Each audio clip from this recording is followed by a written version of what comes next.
Hello friends, welcome to my channel. Friends, last video जो मेरा था उसमें फ्रेंच रिवॉल्यूशन के कॉजेज़ के हमने बारे में और फ्रेंच सोसाइटी के बारे में हमने पढ़ा था। तो लुई 16 ने टैक्सेस इम्पोज किए थे।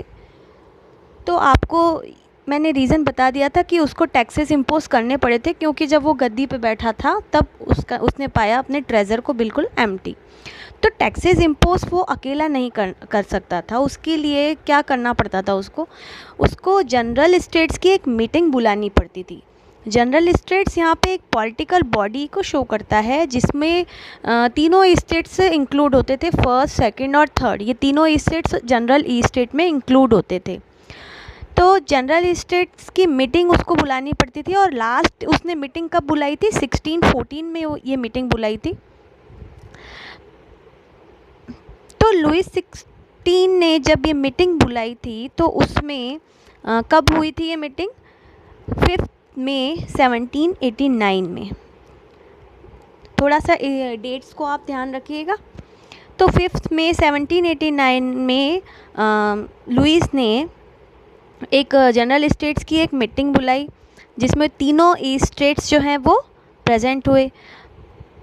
तो हर ई स्टेट्स को अपने रिप्रेजेंटेटिव भेजने पड़ते थे उसमें। तो फर्स्ट ई स्टेट से कितने रिप्रेजेंटेटिव आए?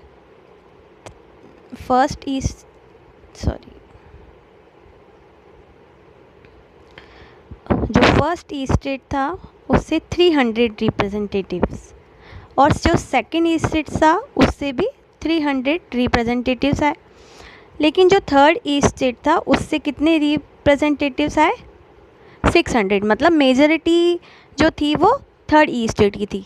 बट लुई 16 की मीटिंग में एक प्रैक्टिस जो थी, जो इस बार भी चली, और वो प्रैक्टिस, वो प्रथा क्या थी कि हर स्टेट एक ही वोट दे पाएगा। मतलब भले उसकी मेजॉरिटी 600 हो या 300 हो, हर स्टेट एक ही वोट को बिलोंग करेगा, मतलब एक ही वोट को दे पाएगा।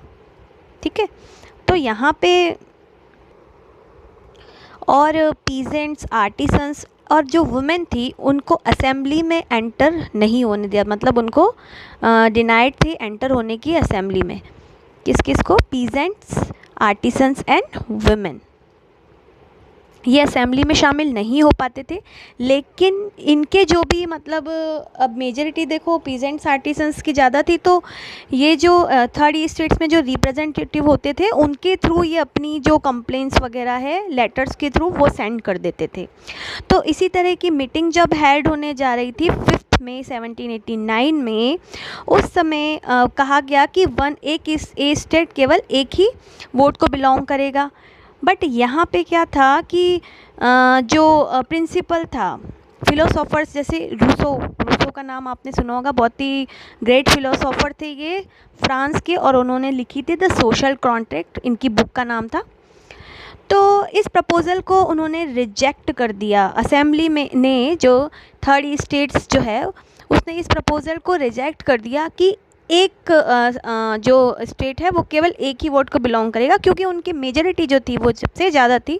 और इसकी बजाय उन्होंने क्या सजेशन दिया कि हर एक का एक सेपरेट वोट दिया जाएगा। जैसे 600 है वो, तो पर वोट एक कैंडिडेट को देना पड़ेगा। मतलब तो इस तरह से उसका जो प्रपोज़ल रखा जा तो उसके लिए रिफ्यूज़ कर दिया गया। तो क्या करा उस थर्ड ई स्टेट ने? उन्होंने अपने आप को नेशनल असेंबली मान लिया, मतलब कंसिडर्ड कर लिया। मतलब उन्होंने कहा अपने आप में ही नेशनल असेंबली बना ली। और उस नेशनल असेंबली ने 20 जून को क्या हुआ, वो नेशनल असेंबली टेनिस कोर्ट में गैदर्ड हुई। टेनिस कोर्ट जो कि वर्साइल ग्राउंड में ही था। तो टेनिस कोर्ट में वो सारे इकट्ठे होते हैं और वो अब ये अपने आप में ये ले लेते हैं, स्वेर कर लेते हैं कि जब तक वो कॉन्स्टिट्यूशन, फ्रांस के लिए कोई अच्छा कॉन्स्टिट्यूशन नहीं बना पाएंगे तब तक वो सब के सब एक साथ मिलके प्रोटेस्ट करेंगे कि थर्ड ई स्टेट में जो मेजॉरिटी है उसको नेशनल असेंबली माना जाए और कॉन्स्टिट्यूशन बनाया जाए। तो इसमें सबसे मेन रोल जो आप कह सकते हो, एक तो मिराबो जो था फिलोसोफर, मिराबो एंड आबेसियस। तो ये मिराबो एंड एबीसीएस कौन थे? ये जिन्होंने लीडरशिप करी इस नेशनल असेंबली की, और ये भी एक फैक्ट है कि ये दोनों ही थर्ड स्टेट से बिलोंग नहीं करते थे। जो मिराबो है वो एक नोबल फैमिली से बिलोंग करता था, और जो आबीसीएस है वो बिलोंग करते थे, वो एक प्रीस्ट थे, मतलब फर्स्ट ईस्ट स्टेट से बिलोंग करते थे। लेकिन जब उन्होंने देखा कि उनके साथ इनजस्टिस हो रहा है, थर्ड ईस्ट स्टेट्स के साथ इनजस्टिस हो रहा है जो कि फ्रांस की मेजॉरिटी को बनाती हैं, तब उन्होंने अपने एक स्पीच के थ्रू लोगों को अवॉक किया ताकि वो सारे के सारे यूनियन बनाएं और इसके खिलाफ वो लड़ सकें। तो एक तरफ जहाँ ये सब कुछ चल रहा था, जहाँ की थर्ड स्टेट ने अपने आप को नेशनल असेंबली डिक्लेयर कर दिया था, और देखिए आपको इसमें पिक्चर शो हो रही है, और जैसे कि लीडरशिप कर रहे थे मिराबो एंड आबीसीएस। वहीं दूसरी तरफ एक और फैक्ट ये था कि फ्रांस में उस समय एक टर्मोइल सिचुएशन, मतलब एक अकाल पड़ा था, जहाँ जब जो फसलें थी, मतलब जो हार्वेस्ट था वो बहुत ही बैड हार्वेस्ट हुआ था। तो ऑब्वियसली जब हार्वेस्ट या तो सही नहीं था, तो उस समय जो प्राइजेस हैं ब्रेड के वो क्या हो गए, बहुत ज़्यादा बढ़ गए, है ना। तो ऐसी सिचुएशन में भी बेकर्स जो है वो इस बात का फ़ायदा उठाने लग गए और वो एक्सप्लॉइट करने लग गए लोगों को, है ना। तो वुमेन जो थी वो शॉप के बाहर कई कई देर तक खड़ी रहती थी, लेकिन उनको ब्रेड के लिए काफ़ी ज़्यादा क्या करना पड़ता था, स्ट्रगल करना पड़ता था, पर फिर भी वो उनको नहीं मिल रही थी।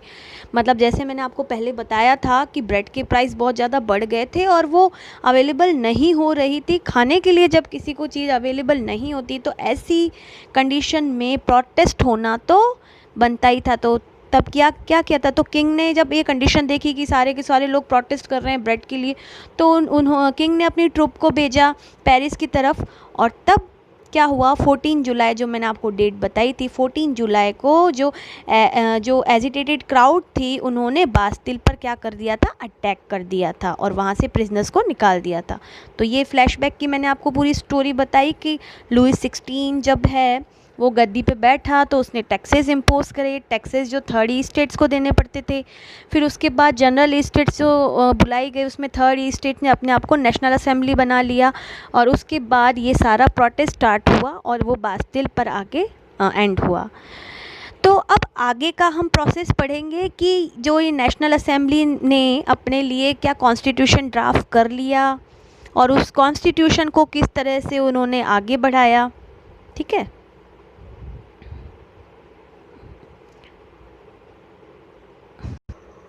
तो किंग लुइस ने जब ये देखा कि किस तरह से फ्रांस के जो लोग हैं वो जो नोबल पीपल जो हैं, जो राजा के नीचे जो नोबल पीपल होते हैं, तो उनके घर को जला रहे हैं और सारा का सारा एटमॉस्फेयर इतना ख़राब हो रखा है, तो ऐसी सिचुएशन में किंग लुइस 16 ने क्या किया कि उन्होंने जो नेशनल असेंबली थी जो थर्ड ईस्ट स्टेट को बिलोंग करती थी, तो नेशनल असेंबली को रिकॉग्नाइज़ कर लिया। मतलब जैसे कि वो उसको एक पहचान दे दी गई, है ना। नेशनल असेंबली को उसने एक पहचान देगी उसको, मतलब एक लिखित रूप में उसको एक्सेप्ट कर लिया। और उसने ये भी कहा कि नेशनल असेंबली जो है वो एक कॉन्स्टिट्यूशन फ्रेम करेगी और उस कॉन्स्टिट्यूशन के हिसाब से वो आगे के जो है डिसीजंस लेगा। तो ये बात है। अब आती है 4 अगस्त 1789 की बात है। तो 4 अगस्त में क्या क्या चेंजेस आते हैं कि the assembly passed declare abolish of feudal system. Feudal system जो प्रिविलेजेस दी जा रही थी फर्स्ट और सेकंड ईस्ट स्टेट्स को, है ना, कि उनको टैक्स वगैरह पे नहीं करने पड़ते थे और काफ़ी सारी फैसिलिटीज़ वो एंजॉय कर रहे थे, तो वो फ्यूडल सिस्टम को इस सबसे पहले तो अबॉलिश किया गया, ठीक है। मतलब क्या क्या चेंज आए जब लुई 16 ने नेशनल असेंबली को एक्सेप्ट कर लिया, एक उसको रिकॉग्नाइज़ कर लिया गया, तो उसकी सारी डिमांड्स जो हैं लुई 16 को माननी पड़ी। तो फर्स्ट तो ये था कि उसने फ्यूडल सिस्टम को अबॉलिश कर दिया गया, है ना। और जो टैक्सेस थे, टाइट्स मैंने आपको बताया था, जो कि लिया जाता था चर्च से, चर्च जो लेता था थर्ड ईस्ट स्टेट से, तो उसको भी हटा दिया गया, ठीक है। तो ऐसा करने पे क्या हुआ, गवर्नमेंट को भी फ़ायदा हुआ। गवर्नमेंट के पास असेट जो है लमसम 2 बिलियन लिवर्स जो है कलेक्ट हो गई। मतलब इतनी ये सारे 2 बिलियन लिवर्स जो प्रॉपर्टी जो है वो कलेक्ट हो गई गवर्नमेंट के पास भी। तो इस तरह से आपने देखा कि किस तरह से फ्रांस में रिवॉल्यूशन हुआ। France becomes a constitutional monarchy. अब जो फ्रांस है वो मोनार्की सिस्टम तो था, लेकिन उसको अब किस में कन्वर्ट कर दिया गया, कॉन्स्टिट्यूशनल मोनार्की में। कॉन्स्टिट्यूशन मोनार्की जिसमें राजा के जो पावर्स हैं उसको, राजा के पावर्स को लिमिट में कर दिया गया। मतलब राजा केवल अकेला उस पर डिसीजंस नहीं ले सकता, उसे उसके लिए डिपेंड रहना पड़ेगा जो नेशनल असेंबली है उस पर। तो नेशनल असेंबली ने अपना जो ड्राफ्ट, कॉन्स्टिट्यूशन का ड्राफ्ट है वो 1791 तक कंप्लीट कर दिया। और इसका मेन ऑब्जेक्ट क्या था कि मोनार्क के पावर को लिमिट में करना, मतलब राजा के पावर को लिमिट कर देना। और फिर ये पावर्स जो है सेपरेट हो गए, मतलब डिफरेंट इंस्टीट्यूशन बन गए पावर्स के, जैसे कि अपने इंडिया में है लेजिस्लेटिव, एग्जीक्यूटिव एंड जुडिशरी। तो इसी तरह से फ्रांस में भी पावर्स को 3 पार्ट्स में डिवाइड कर दिया गया। जैसे कि आपको ये पिक्चर में दिखाई दे रहा है, लेजिस्लेचर, एग्जीक्यूटिव एंड जुडिशरी। तो देखिए लेजिस्लेचर में नेशनल असेंबली और उसके नीचे होते थे इलेक्टर्स, है ना। और ये नेशनल असेंबली कंट्रोल करती थी एग्जीक्यूटिव, मतलब एग्जीक्यूटिव में किंग और उसके मिनिस्टर आते थे। तो ये देखिए कंट्रोल, नेशनल असेंबली कंट्रोल करती थी किंग पर और मिनिस्टर्स पर। और जुडिशरी जो है उसका बिल्कुल इंडिपेंडेंस, जैसे कि आज हम देखते हैं इंडिया में तीनों जो है लेजिस्लेचर, एग्जीक्यूटिव एक दूसरे से रिलेटेड है, लेकिन जुडिशरी जो है वो इंडिपेंडेंटली वर्क करती है। तो यहाँ पे देखिए लेजिस्लेचर में आपको ये पता होगा आई थिंक कि तीनों बॉडीज़ का काम क्या होता है, कि लेजिस्लेचर का वर्क होता है टू मेक लॉज, कानून बनाना। ये कौन करता है, लेजिस्लेचर। इम्प्लीमेंट करवाता एग्जीक्यूटिव। एग्जीक्यूटिव की बॉडी क्या करती है, उन जो भी लॉज बनाती है लेजिस्लेचर उसको इम्प्लीमेंट करवाती है। और जुडिशरी अगर उन लॉज को कोई हार्म करता है तो उसको सुनने का, पनिशमेंट देने का काम जो है वो जुडिशरी का है। तो ये तीनों ही बॉडीज़ का वर्क आपको पता ही होगा।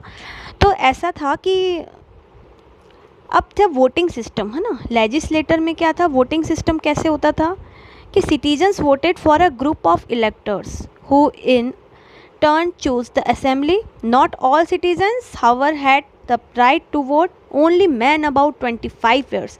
मतलब सारे सिटीजन्स को वोट देने का राइट नहीं था, केवल एक्टिव सिटीजन्स को वोट देने का राइट था। एक्टिव सिटीजन्स कौन थे, जो कि 25 ईयर्स से ज़्यादा थे।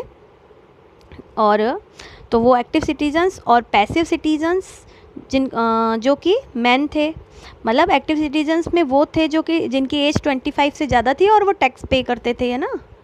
और यहाँ पे जो 25 से कम है टैक्स पे नहीं करते, दैट इज़ पैसिव, जिसमें मैन भी थे, women, children and youth below 25। तो ये पैसिव सिटीजन्स थे। तो फ्रेंड्स ये हमारा कॉन्स्टिट्यूशन का जो सेकंड पार्ट है कि किस तरह से फ्रांस अब कॉन्स्टिट्यूशन मोनार्ची में कन्वर्ट हो गया और अब वो आगे किस तरह से एक रिपब्लिक बना, वो हम आगे के पार्ट में देखेंगे। अगर आपको मेरे वीडियो अच्छा लगा हो तो प्लीज़ इसको सब्सक्राइब ज़रूर करें, और इससे रिलेटेड अगर आपकी कोई भी क्वेरी हो तो आप मुझे कमेंट बॉक्स में ज़रूर लिखें। ओके।